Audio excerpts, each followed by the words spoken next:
The finance minister, Chrystia Freeland, has announced that they are raising the cap on mortgage bonds by 20 billion. This is quite an announcement, and it's something that I've been thinking about for a while now to try and think of the implications that this is going to have. So let's get right into it. A lot of lies being spread right now by CBC, the government propaganda. So government raising cap on mortgage bonds by 20 billion to spur rental construction. Now, what that should really say is the taxpayer is handing over $20 billion for subsidizing subprime mortgages, because that's exactly what it is. But they're not going to tell you that, obviously. The federal government is making an additional $20 billion in financing available for developers looking to build rental units. The reason why I've highlighted this in blue here is because that is an outright lie. That is not what is happening at all. And even they point to what is actually happening in this article, which is more like liquidity being given to the banking system, all whilst the Bank of Canada is doing quantitative tightening. You've literally got the stupidest dynamic I've ever seen going on right now. You've got the Minister of Finance, Chrystia Freeland, saying we're giving you more liquidity to the banks, and then you've got the Bank of Canada saying we're taking it away. They're literally fighting each other. That is how stupid they are. So it's just kind of crazy what's going on. Finance Minister Chrystia Freeland announced Tuesday that Ottawa will raise the annual cap on Canada mortgage bond program from 40 billion to 60 billion. Now, just to give you a heads up, what is this program? I've been looking into it extensively. It's essentially the government will buy mortgages from the banks, and I'm referring to the government, but it's really the CMHC, which is the government. So I'm going to say the government, not the CMHC, just so I don't confuse you. So basically, the government is going to buy mortgages off the banks. They're going to then package them into mortgage bonds and sell them to whoever wants to buy them, right? So the thing is,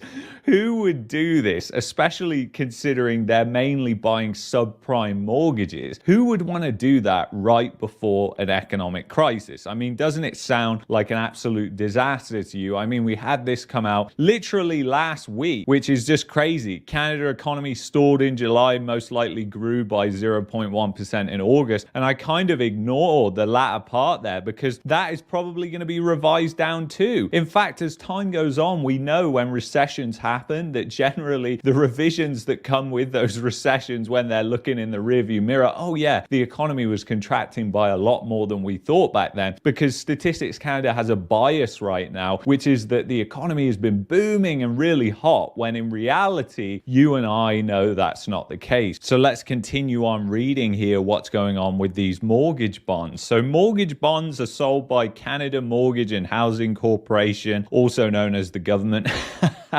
The proceeds are then used to offer mortgage loan insurance to financial institutions, which can in turn pass lower interest rates on to developers. So that is nothing like they said right here. The federal government is making an additional 20 billion in financing available for developers. That is nothing like that at all. This money goes straight into the banking system, and really it doesn't make that much difference. The way I look at it is the banks, they're getting CMHC insurance anyway. They're selling those mortgages with the CMHC insurance, and the people who are buying them think that they're safe because of the CMHC insurance, so they don't really care. The only difference is they're selling it to the government. So there is kind of an argument there that they're providing extra liquidity because they're going into the mortgage market, they're buying these mortgages where other parties could be buying them, and that pushes up the price because obviously they don't produce any of these mortgages. They're just a net buyer. So they go to the primary dealers, which is the banks and chartered financial institutions. They buy the mortgages. What's crazy is we're talking about these high amounts of money, $20 billion of your money, of my money, of taxpayer money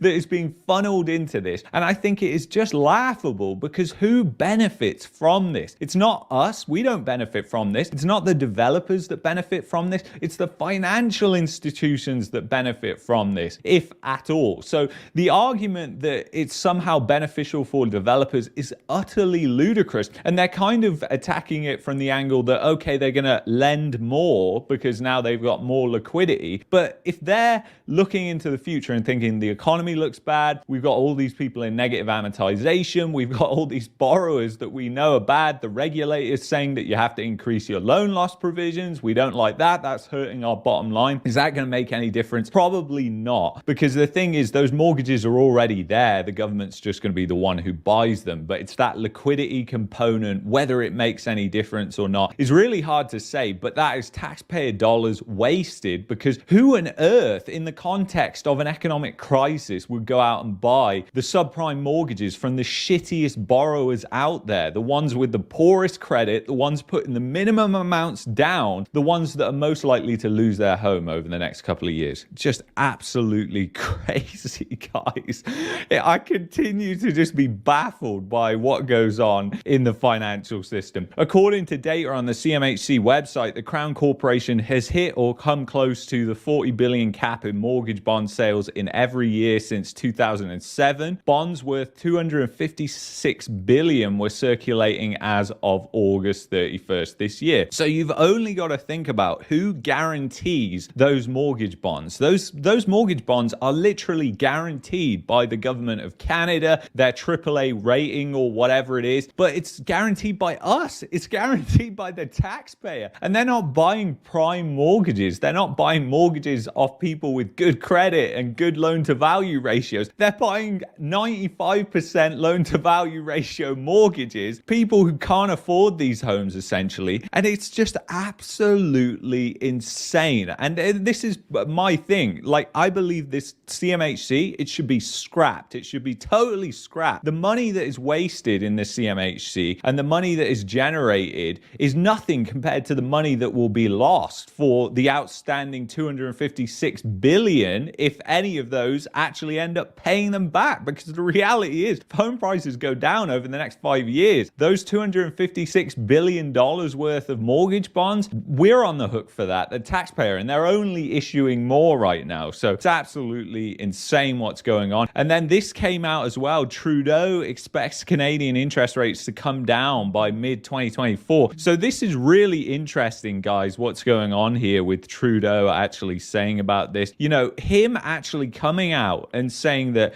interest rates might come down is kind of crazy. And I kind of think, well, does this mean that's not going to happen? Because obviously we'll never forget the moment when he said monetary policy will be low for a long time. And then, of course, interest rates and bonds skyrocketed pretty much after that. So now I'm kind of thinking, are interest rates going to come down? And if they do come down, then what does he know? Because obviously we know he's connected to the World Economic Forum. We know because he is connected to these individuals at places like BlackRock, some of the largest financial institutions in the world. So it's interesting to say, and we know what's going on with the yield curve, and that's often described as what the smart money is doing, when essentially it's just the large pools of money, what they're doing. The inverted yield curve is obviously like big institutions and big players that know what's coming, betting on what's going to happen, because obviously if you bet on the longer term interest rates, that gives you leverage essentially for when rates come back down. So that's exactly what's happening in the bond market. So it's interesting what Trudeau said. So Canadian Prime Minister Justin Trudeau expects interest rates are going to start coming down by the middle of next year, in line with recent Reuters poll estimates, though the latest economic data has turned the central bank more hawkish, although the GDP data has come out since then, so bear that in mind. We know things are going to start getting better. Inflation is coming down. We think interest rates are going to start coming down probably middle of next year. Trudeau told the New York Times in an interview just before returning to Canada after attending the United Nations General Assembly. So you've only got to think about this.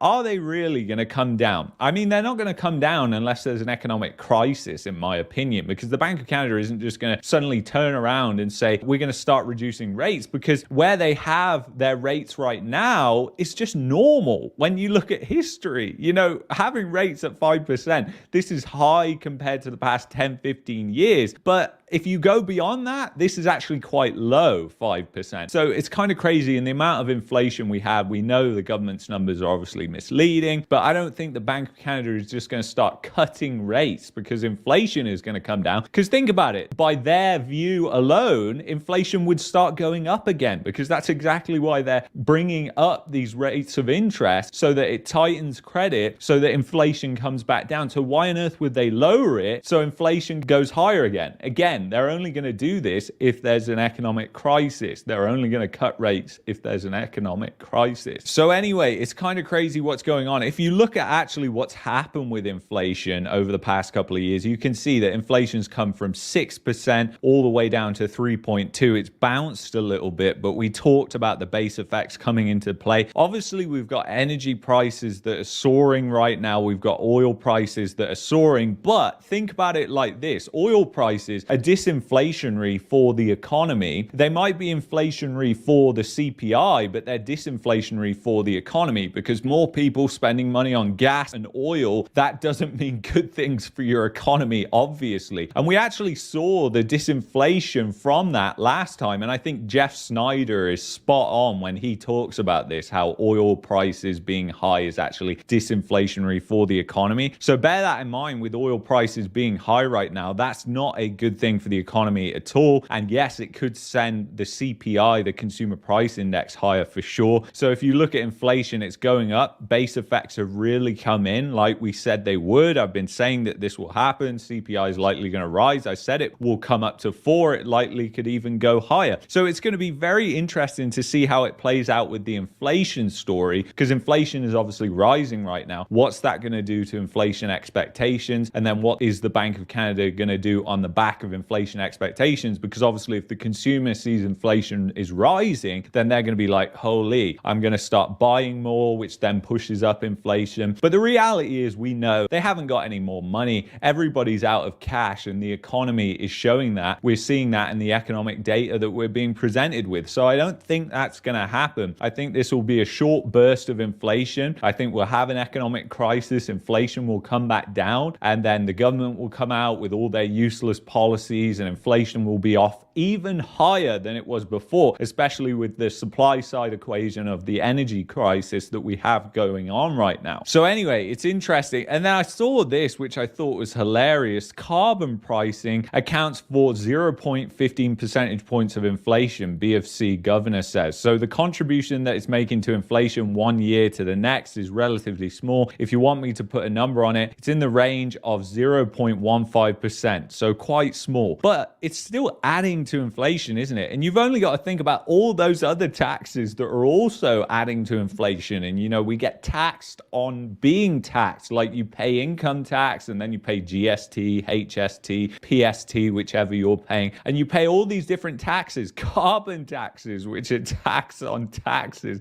It's just absolutely ridiculous. And with all these taxes, the government wastes so much of the money, and essentially we have services that are crumbling. And this is happening not just here in Canada, it's happening in the UK, it's happening in Europe. We're seeing similar things going on. So it's not isolated to just here. And then I saw this as well. City of Toronto steps up to address unprecedented financial crisis and calls on other orders of government to fill their roles. As detailed in the 2023 financial update and outlook report to council earlier this year, the City of Toronto has experienced a significant and immediate and long-term financial crisis. An estimated $1.5 billion starting pressure for the 2024 operating budget, and an estimated $29.5 billion needed for the 10-year capital plan, both of which are part of the $46.5 billion shortfall identified over the next 10 years. And think about it, municipal governments, they issue debt as well. They're in incredible amounts of debt. So interest rates is obviously affecting them as well. So you've got municipal governments that are in bad position. acquisitions. And I saw close to home in Birmingham in the UK, they actually pretty much went bankrupt. And it's pretty much Toronto saying the same here. They're pretty much going bankrupt unless they get some loans off the government or more funding, because the interest rates is hitting them hard. And you know, it's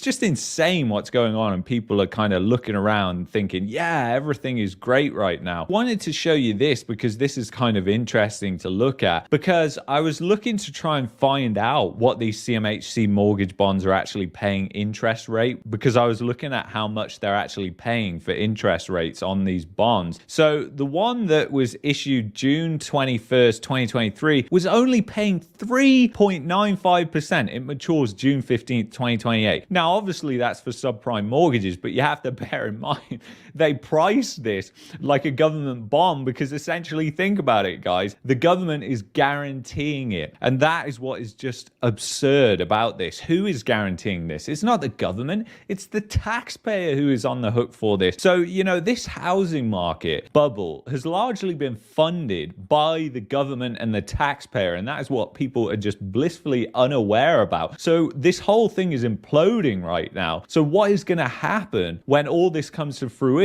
and all these people start defaulting and they can't pay their mortgage? We're already seeing the defaults increase on auto loans, credit cards, and first go the auto loans, first go the credit cards, and then goes the mortgage loans. So it's going to happen quickly and more rapidly than people are expecting. So anyway, I want to thank you so much for watching. If you've enjoyed this, you might like this playlist here. You might also like this video here. If you want to help support the channel, go to patreon.com/marketmania. If you're looking for a VPN, you know where to go, expressvpn.com/marketmania. I'll see you in the next one. Thank you.